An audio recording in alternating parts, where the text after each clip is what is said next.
So I just went to go and see Demon Slayer Infinity Castle, and before I get into this, let me just say, I'm going to be speaking on some spoilers. So if you want to stay clean on this matter, you probably should keep it moving. But I walk away thinking to myself, this very important thing. I would not have enjoyed this movie a year ago. That isn't to say that it's bad.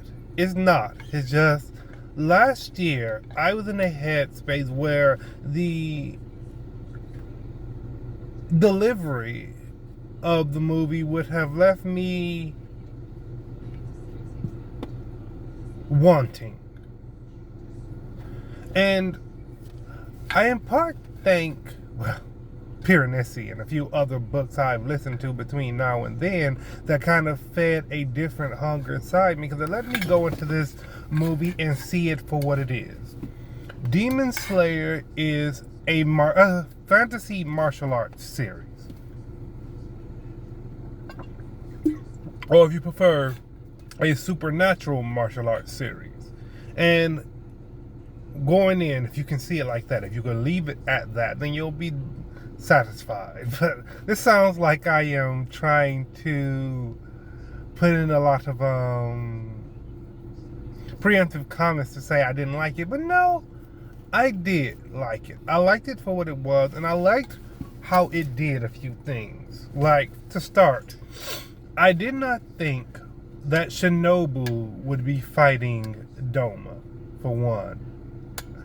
I guess I may have forgotten something about her backstory, but when I went in, I first and foremost didn't think that would be one of the first fights. I thought because he had that sort of design that says he's going to be real popular with the fan base, he would be reserved for someone else, someone more popular to take on. And in a way, he is, because again, spoilers, he survives that fight.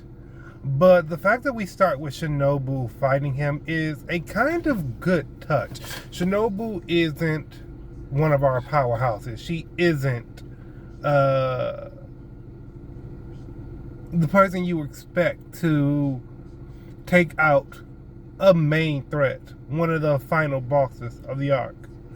So her taking him on at this moment of tone setting, but also a re-delivery of a point that we've gotten from Demon Slayer before. Hashira died. Demon Slayers died. This is a lethal position to be in, and it doesn't really matter how strong you are if you can't deal that fatal blow. In this first fight, we see Shinobu's strength. She's a strong person in her own right, but much like with Rengoku before her, that's not enough. She goes in, and I appreciate that the movie starts the fight and doesn't decide we're going to move away from it. We're just going to set it up, and then we're going to move off and set up other fights. I'm glad that we stayed in that moment and just let it be the scene between her and him. And in this moment, she really shows off what she can do, but kind of the frighteningness of it, the terror of fighting an upper rank is, well, his adaptability. And that's a scary thought.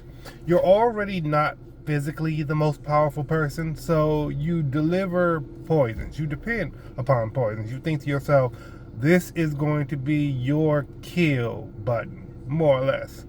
And this guy is just adapting to it. It might as well be hardening his neck so you can't cut off his head, or having his weak spot be in a different point of his body. It shows desperation. Like, she's strong enough. She got up there, but she's not, well, the person who can win that fight. She's the person who really wants to. She has the investment to do it, but the best she can do in this moment isn't working. And we'll see if this is like, if her final move was her final move.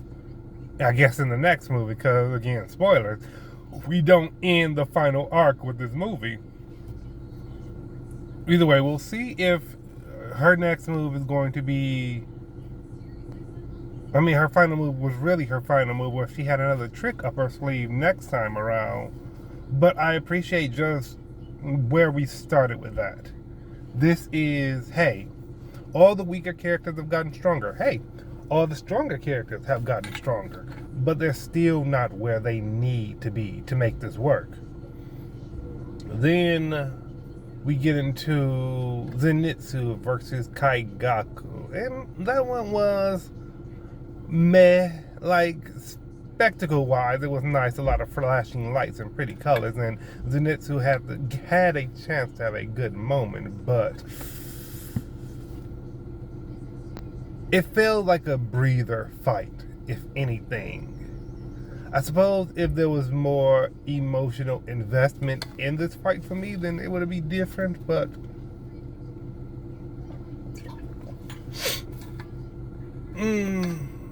it was what it was.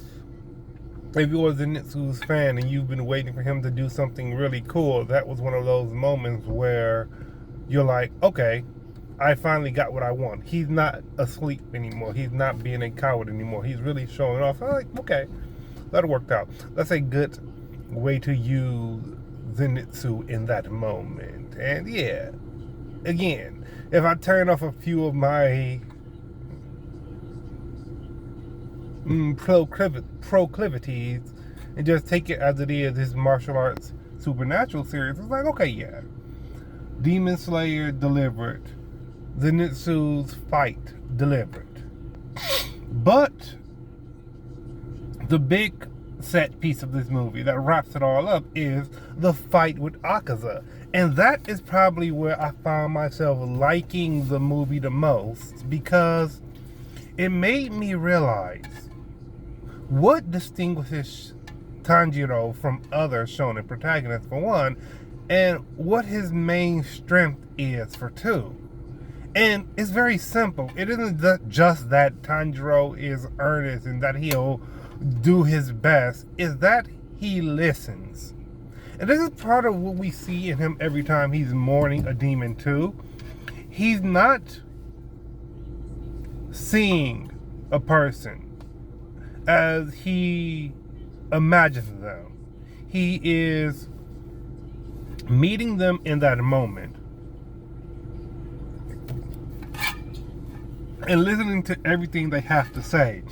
In Tanjiro's head, nobody is getting written off. Nobody is being dismissed. No one is being shortchanged. So even though Inosuke is boisterous and animalistic and idiotic and never remembers Tanjiro's name, when he's talking about his strengths, his own strengths, Tanjiro shows that he is listening. He's picking up on that, even if he can't fully understand it, because when he has to ask himself a question later and he can't find the answer in his own skill set, in his own training or what have you, he's going to go to other people.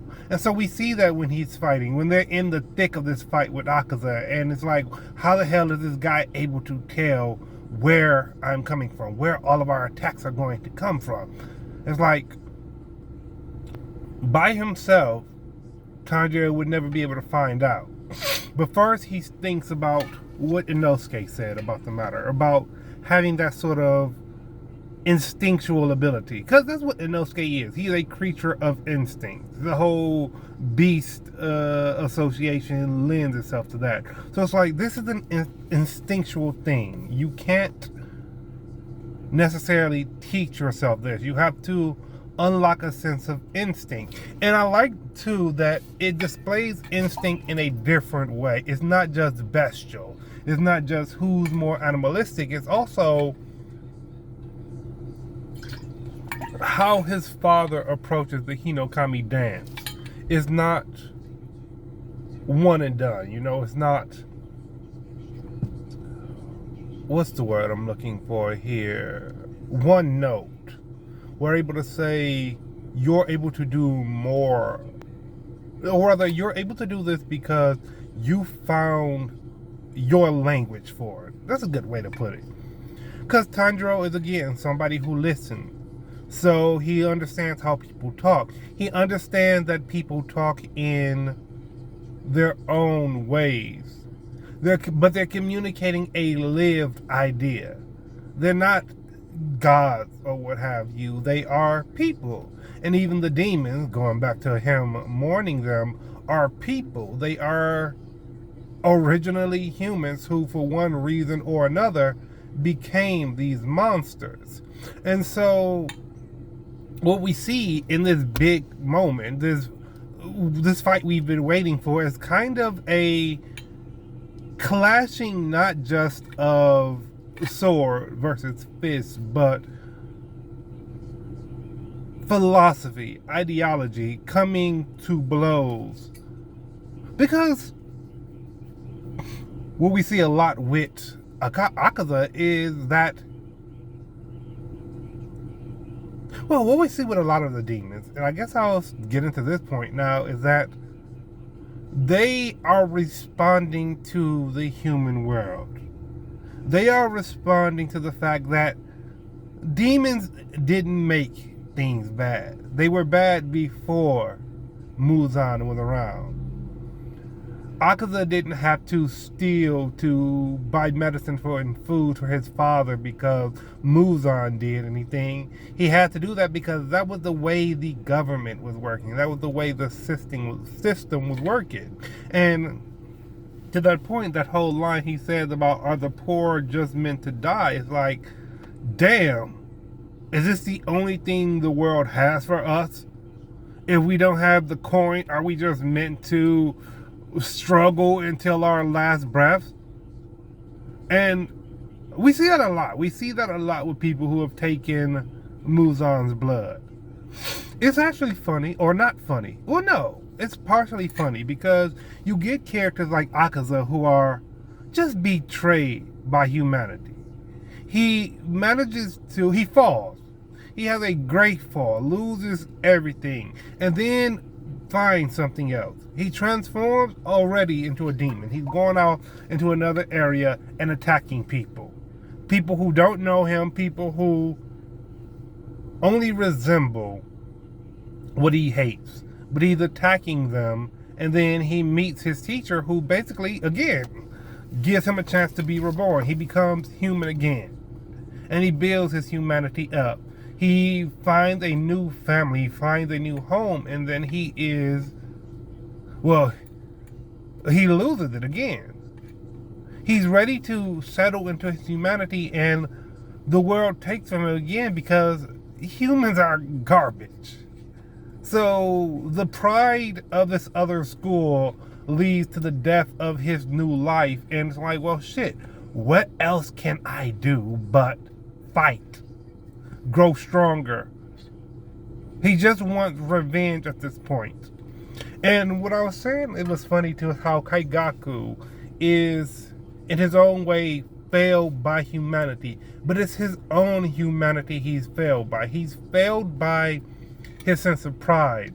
His sense that he is better than Zenitsu, so why should he ever be placed at the same level as him? Shouldn't it automatically just mean he's superior to someone else? And if it doesn't mean that, then doesn't that mean that his mentor is looking down on him? So his humanity fails him, and he becomes a demon to grow stronger. Akaza's failed by the humanity of other people, and both of this is like, yeah. Turn to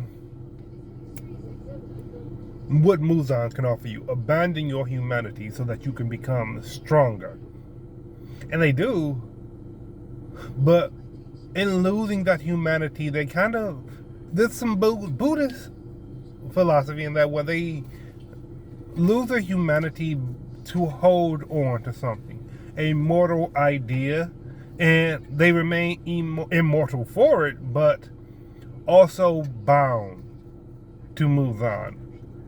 they aren't allowed to return to or grow in a healthy way because, well, they've lost the thing that can grow, their humanity. So, I'm running out of time. So, I guess I could end it by saying that fight with Akaza is kind of a thesis statement for Demon Slayer. And I'm looking forward to the next movie. I think his name is Kokushibo or Kokushibe. He's a threat. And we still have to solve the Doma problem. So, yeah, I look forward to seeing how that's done.